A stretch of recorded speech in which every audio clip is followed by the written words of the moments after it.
fasilitatornya. Ini pengajar praktiknya. Dan ini CGP-nya.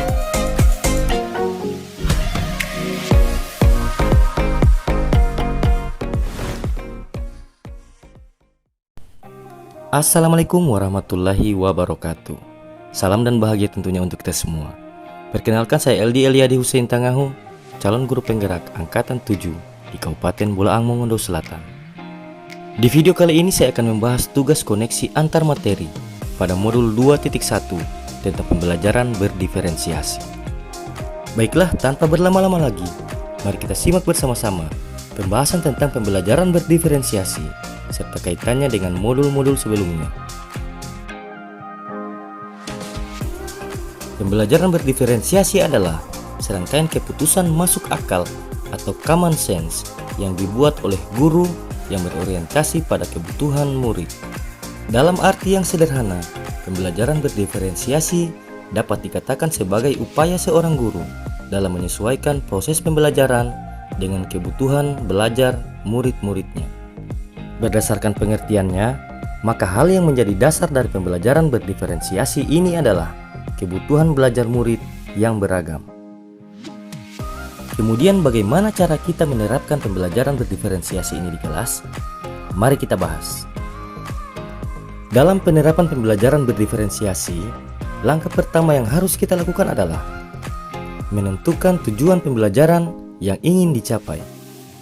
Kemudian pada langkah kedua, kita mengidentifikasi atau memetakan kebutuhan belajar murid melalui asesmen diagnostik. Selanjutnya, pada langkah ketiga, kita menganalisis penerapan strategi diferensiasi. Dalam hal ini, terdapat 3 strategi diferensiasi yang dapat digunakan untuk memenuhi kebutuhan belajar murid, yakni diferensiasi konten, diferensiasi proses, dan diferensiasi produk.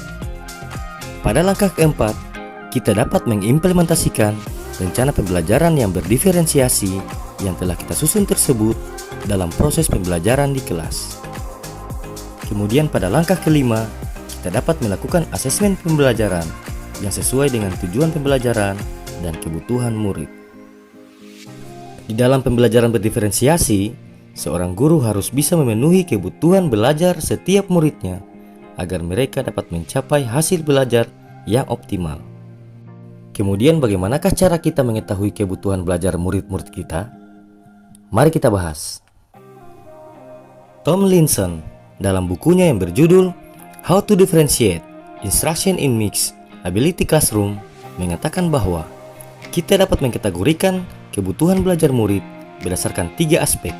Yang pertama adalah kesiapan belajar, yang kedua minat murid, dan yang ketiga adalah profil belajar murid.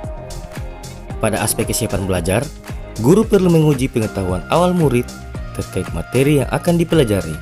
Kegiatan ini dapat membantu kita untuk mengetahui seberapa besar kesiapan murid-murid kita untuk mempelajari materi, konsep, ataupun keterampilan baru. Teknik yang digunakan adalah asesmen diagnostik.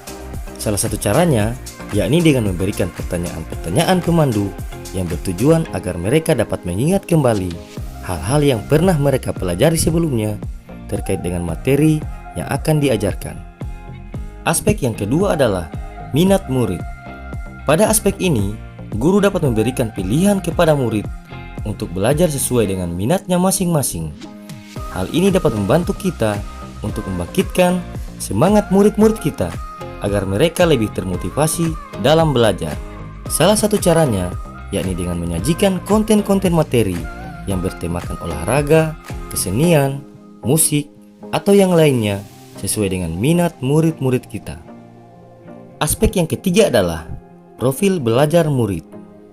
Pada aspek ini, guru dapat memberikan kesempatan kepada murid-muridnya untuk belajar secara alami sesuai dengan gaya belajarnya masing-masing. Hal ini dapat membantu murid-murid kita untuk berkonsentrasi dan berimajinasi sesuai dengan kecerdasan majemuknya. Salah satu cara yang dapat kita lakukan yakni dengan memberikan instruksi kepada murid untuk memilih tempat yang paling nyaman bagi mereka belajar di dalam kelas. Setelah kita mengidentifikasi atau memetakan kebutuhan belajar murid-murid kita, hal selanjutnya yang dapat kita lakukan adalah menerapkan strategi diferensiasi dalam proses pembelajaran dengan tepat. Lantas seperti apa strategi diferensiasi yang tepat untuk kita terapkan tersebut? Mari kita bahas. Di dalam pembelajaran berdiferensiasi, terdapat banyak macam strategi diferensiasi yang dapat kita gunakan. Namun dalam pembahasan kali ini, kita hanya akan fokus pada 3 strategi saja, yakni diferensiasi konten, diferensiasi proses, dan diferensiasi produk. Pada diferensiasi konten, guru perlu menyesuaikan bentuk penyajian materi atau konten pembelajaran dengan memperhatikan aspek-aspek pada kebutuhan belajar murid. Misalnya, seorang guru dapat menyajikan materi dalam bentuk gambar, video, atau yang lainnya yang bertemakan olahraga atau musik dengan penjelasan materi dari yang paling sederhana hingga yang lebih kompleks. Selanjutnya, pada diferensiasi proses, guru perlu menyesuaikan proses pembelajaran dengan memperhatikan aspek-aspek pada kebutuhan belajar murid. Misalnya, seorang guru dapat memvariasikan proses belajar mandiri dan berkelompok, menjelaskan beberapa materi yang ada hubungannya dengan minat murid, serta membagikan lembar kerja yang di dalamnya terdapat instruksi untuk mengamati, mendengarkan, menanggapi, dan lain-lain. Kemudian pada diferensiasi produk, guru perlu menyesuaikan tagihan produk yang akan dihasilkan murid dengan memperhatikan aspek-aspek pada kebutuhan belajar murid. Misalnya, seorang guru dapat meminta murid untuk mengerjakan sebuah tugas produk sesuai dengan pilihannya sendiri. Bisa berbentuk poster, video, peta konsep, kerajinan tangan, PDF, atau yang lainnya.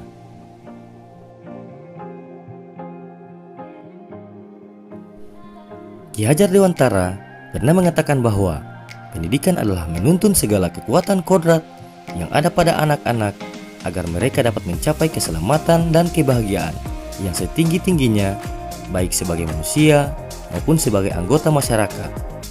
Beliau juga menganalogikan bahwa anak-anak tumbuh berdasarkan kekuatan kodratnya yang unik. Tidak mungkin pendidik mengubah padi menjadi jagung atau sebaliknya. Di dalam pembelajaran berdiferensiasi, salah satu tugas seorang guru adalah mengidentifikasi atau memetakan kebutuhan belajar murid yang beragam berdasarkan aspek kesiapan belajar, minat, dan profil belajar murid. Hal ini dilakukan untuk mengetahui ragam karakteristik kebutuhan murid yang harus dipenuhi oleh seorang guru melalui strategi-strategi diferensiasi untuk memastikan agar setiap murid dapat mencapai hasil belajar yang optimal sesuai dengan kodratnya masing-masing.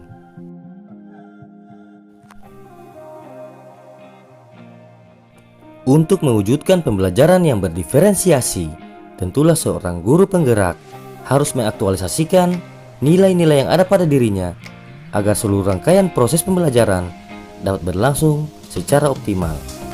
Nilai-nilai tersebut adalah mandiri, reflektif, inovatif, kolaboratif, dan berpihak pada murid. Di sisi lain, dengan menerapkan pembelajaran berdiferensiasi di kelas secara tidak langsung, hal ini dapat menunjang peran seorang guru penggerak dalam mewujudkan kepemimpinan murid, sebab pada pembelajaran berdiferensiasi ini, murid akan merasa termotivasi untuk belajar dan menjadi pemimpin bagi dirinya sendiri.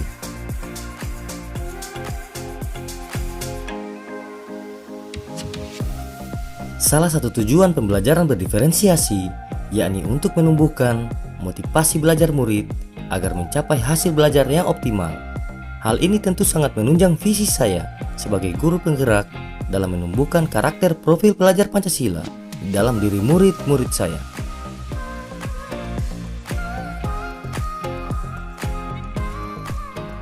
Di dalam pembelajaran berdiferensiasi, guru juga menerapkan pembelajaran berpihak pada murid yang juga menjadi salah satu penerapan budaya positif di lingkungan sekolah. Demikianlah video koneksi antar materi pada modul 2.1 mengenai pembelajaran berdiferensiasi. Semoga video ini dapat menjadi inspirasi bagi kita semua. Wabillahi taufiq wal hidayah. Wassalamualaikum warahmatullahi wabarakatuh. Salam dan bahagia untuk kita semua.